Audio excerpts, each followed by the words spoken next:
bienvenue à Genèse tout Révélation. Je suis votre serviteur dans cette étude biblique approfondie. Aujourd'hui, nous explorons Genèse 13, un chapitre qui révèle comment Dieu transforme même nos conflits familiaux en opportunités de croissance spirituelle. Abram et Lot, oncle et neveu, font face à un problème de prospérité.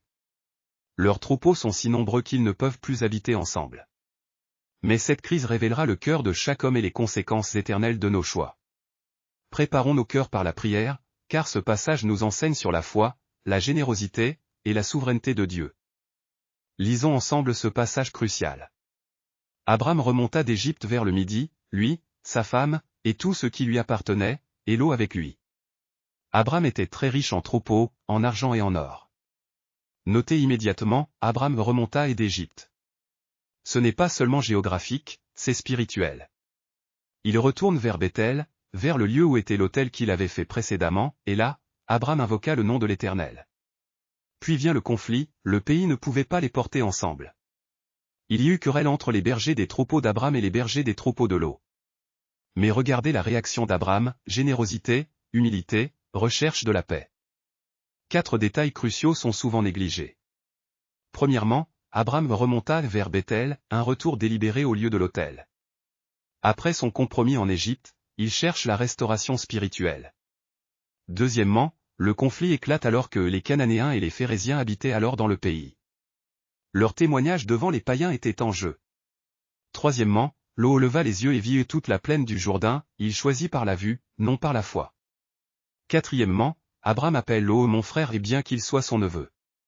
Cette grâce familiale révèle un cœur transformé par Dieu.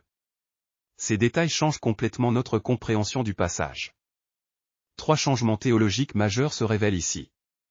Premier shift, la prospérité matérielle devient un test spirituel.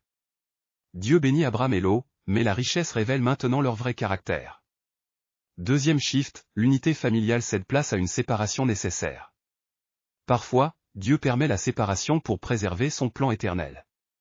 Lot choisit Sodome, l'apparence de fertilité mais la réalité de corruption.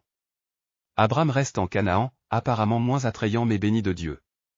Troisième shift, face aux choix humains, Dieu réaffirme sa souveraineté. Immédiatement après le départ de Lot, l'Éternel dit à Abram, lève les yeux et regarde, tout ce pays que tu vois, je le donnerai à ta postérité pour toujours.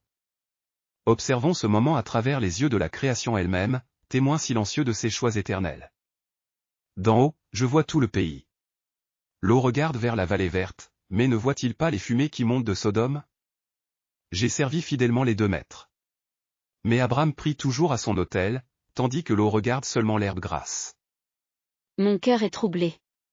Cette séparation était nécessaire, mais comme la création gémit quand les familles se divisent. Regardez.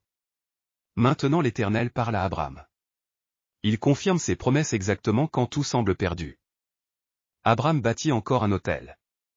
Il comprend que la vraie richesse vient de la communion avec Dieu. Si seulement les hommes bénis savaient choisir la foi plutôt que la vue. Que nous enseigne ce passage pour aujourd'hui?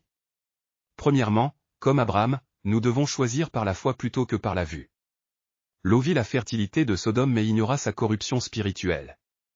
Dans nos décisions importantes, travail, mariage, habitation, cherchons d'abord le royaume de Dieu. Deuxièmement, pratiquons la générosité d'Abram. Il avait le droit du premier choix, mais il l'offre à Lot pour préserver la paix. Troisièmement, retournons à nos autels comme Abram retourna à Béthel. Quand nous nous sommes éloignés de Dieu, retournons au lieu de notre première communion avec lui. Prions ensemble pour ces applications concrètes. Père Céleste, comme Abram, aide-nous à choisir par la foi et non par la vue. Quand tu nous bénis matériellement, que cela ne devienne pas un test que nous échouons. Donne-nous la générosité d'Abram, préférant la paix au droit personnel. Quand nous nous sommes éloignés de toi, ramène-nous à nos autels spirituels. Merci de confirmer tes promesses même dans nos moments difficiles. Que nos choix honorent ton nom devant les nations. Au nom de Jésus, Amen. Rejoignez-nous la prochaine fois pour continuer notre voyage de Genèse à Révélation.